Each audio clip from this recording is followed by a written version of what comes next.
એ લોક કથા રે લાખણીઓ રાખજે. આપણા દેશમાં તો પેલા સૂત્રો લખાતા ને દિવાલો ઉપર, દુખી કે દર્દયો કોઈ ભૂલેલા માર્ગ વાળાને વિહામો આપવા ઘરની ઉગાડી રાખજે બારી. ફરીવાર સાંભળજો મિત્રો, દુખી કે દર્દીઓ કોઈ ભૂલેલા માર્ગ વાળાને વિહામો આપવા તારા ઘરની ઉગાડી રાખજે બારી. અને એને બદલે આજે બોર્ડ લાગી ગયા, રજા સેવે અંદર આવવાની મનાઈ છે. તે આપણે એમ થાય કે આમ હાવજ દીપડો છે, કાંઈ ન હોય. ભાઈ ઘરમાં સડી પીને રખડતા હોય અને કાં બેઠા બેઠા છોકરાઓને હિંચકાવતા હોય. તમે રજા લઈ લ્યો તો બધા હમાનમા થઈ રહીએ. આ દંભના પૂતળા બધા સાહેબ દંભી માણસો થઈ ગયા હો. દંભી માણસો કેવા હોય તમને કહો? ગજબ ના હોય. એને મને ખબર નથી પડતી એમ બોલે જ નહીં.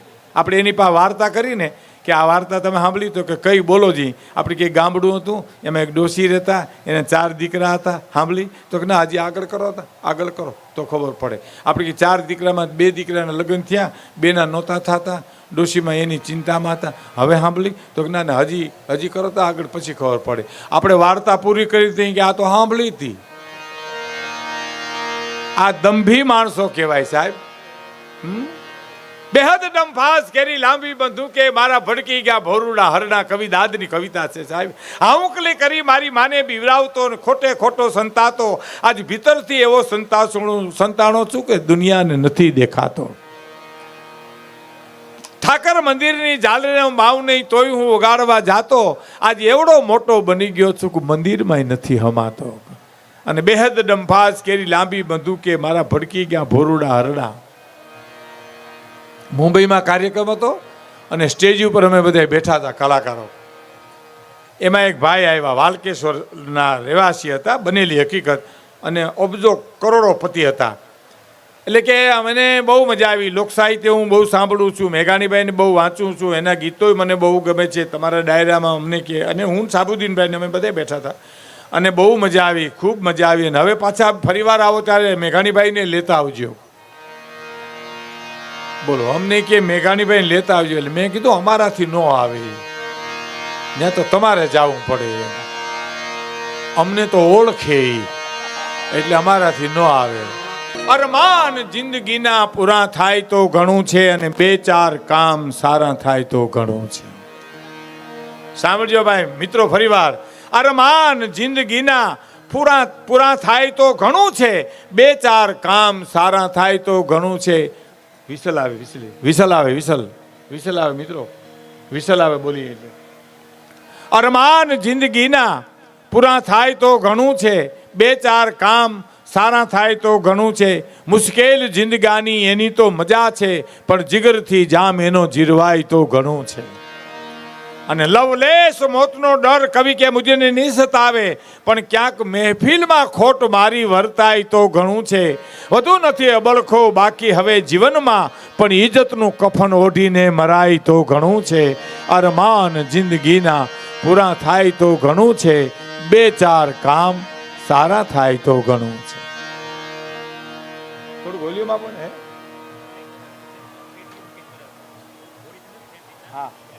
હા, પેટી મૂકીને પણ એને નીચા કરાવો, કાંઈ વાંધો નહીં, નિરાત રાખો. તમે આપણે ઉતાવળ નથી, આપણે તમે કહેશો તો પ્રોગ્રામ ચલાવશું.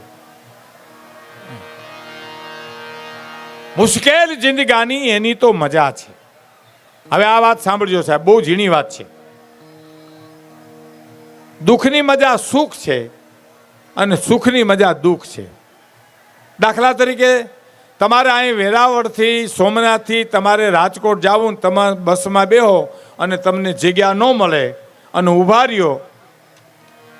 આગળ તમે ગળું સુધી ઊભા રહ્યો, કેશોદ સુધી ઊભા રહ્યો, વંથલી સુધી ઊભા રહ્યો. જુનાગઢમાં જગ્યા મળે ને જે બેહવાની મજા આવે, રિઝર્વેશનમાં ન આવે કોઈ દી. કારણ કે તમે હું ઊભા છે એની મજા બેહવાની છે. એટલે સુખ દુઃખની મજા છે, દુઃખ સુખની મજા છે. અને બહુ મોટી વાત કરે, વધુ નથી અબળખો બાકી હવે જીવનમાં, પણ ઇજ્જતનું કફન ઓઢીને મરાય તો ઘણું છે. અરમાન જિંદગીના પૂરા થાય તો ઘણું છે, 2-4 કામ સારા થાય તો ઘણું. આ ભજન છે, આનું પ્રણેતા દુલા કાક છે, લખે લેખક વાણી એની છે, ભજન છે, દુઆચન છે, લોકગીત છે, રાહડા છે. અમુક લોકગીતો અદ્ભુત છે સાહેબ. હે, અને ગામડાથી બેનો દીકરીઓ કદાચ આવતી હોય, હા, અને અથવા અહીં રાહડા લેવાતા હોય અને ગવાતું હોય, હે, કે હાલો હાલો માનવ્યું મેરે મેળામાં મારો મનનો માનેલ છે, હાલો માનવ્યું મેરે મેળાના મારો મનનો માનેલ છે. ક્યા બાત?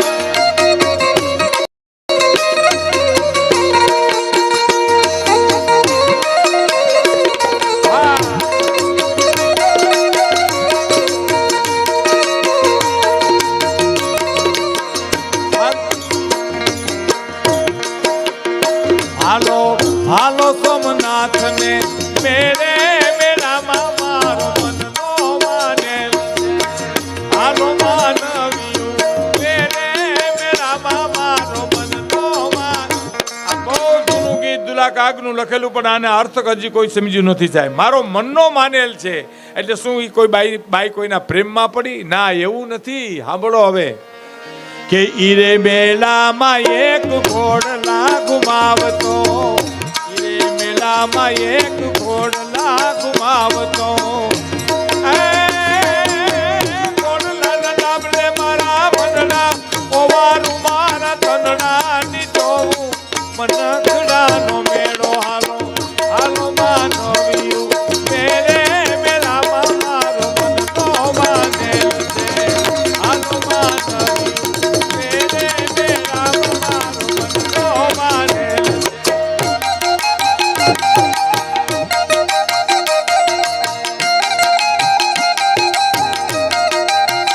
ક્યા વાત?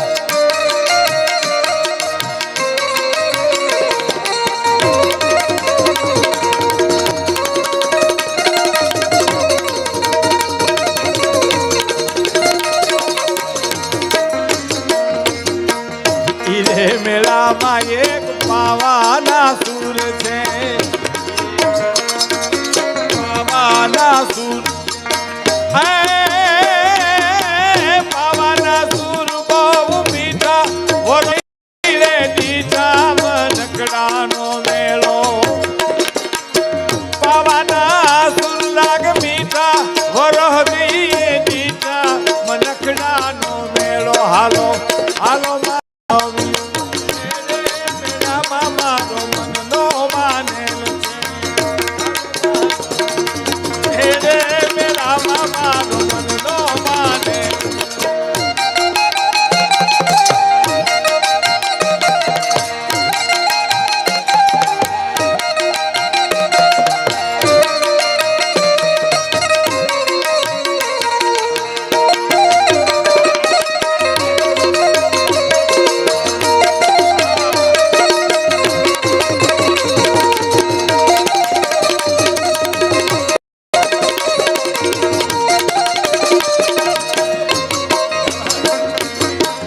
ઈરે મેળામાં એક આંટિયાળી પાઘડી, ઈરે મેળામાં એક આંટિયાળી પાઘડી,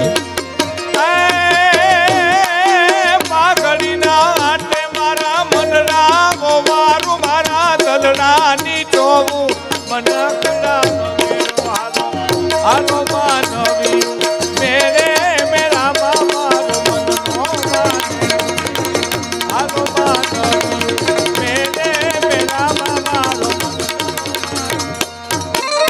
તમને પેલી ઘડી એમ લાગે કે આ બાઈ કોઈ પ્રેમની વાત કરે? નહીં, આ તો સોરઠની આર્ય નારી છે સાહેબ. ઈ એમ કે છે, સોમનાથ દાદા, હે ભોળિયાનાથ, તારે મેળે હું આવું છું તો પાઘડીના આટા વાળી પાઘડી હોય, ઘોડલા ઘુમાવતો હોય તો શું કે છે? છેલ્લી કડી સાંભળજો સાહેબ. કે ભોળા સોમનાથ મારી આરદા સાંભળો, ભોળા દાદા મારી અરજુ તમે સાંભળો, ભોળા સોમનાથ મારી આરદા સાંભળો, અને સાંભળીને ધ્યાનમાં લેજો છોરુડાવા દેજો મનખડાનો મેળો. હે દાદા, હે સોમનાથ દાદા, આવો ઘોડલા ઘુમાવતો એવો દીકરો હોય, મારે આટિયાળી પાઘડી વાળો દીકરો હોય, પાવાના સૂર વગાડતો હોય એવો મારો દીકરો હોય, ભોળાનાથ સોમનાથ દાદા અમને આવા છોરુડા દેજો. ગીતનું ઊંડાણ તો લોક સંસ્કૃતિ સબર જ છે સાહેબ, વિકૃતિ છે જ નહીં આમાં. આવા ગીતો, આવા ભજનો, આને બહુ મોટી વાત હવે કરે છે દુલાકાક. શું કરે છે કે કેમ તમે આવ્યા છો એમ નવ કેજી. હમણાં ગાયું ને આપણે, એને ધીરે ધીરે બોલો. દુઃખનો માર્યો આવ્યો હોય છે, વિપતનો માર્યો આવ્યો છે, તો ધીરે ધીરે તું એની પાસે વાત કઢાવજે. એમ પરબારી વાત નહીં કાઢે કોઈ. અને માનો કે વાત માંડે તો વાતો એની સાંભળીને આડું નવજો દે રે. વાતો એની સાંભળીને આડું નવજો દે. વાતો એની સાંભળી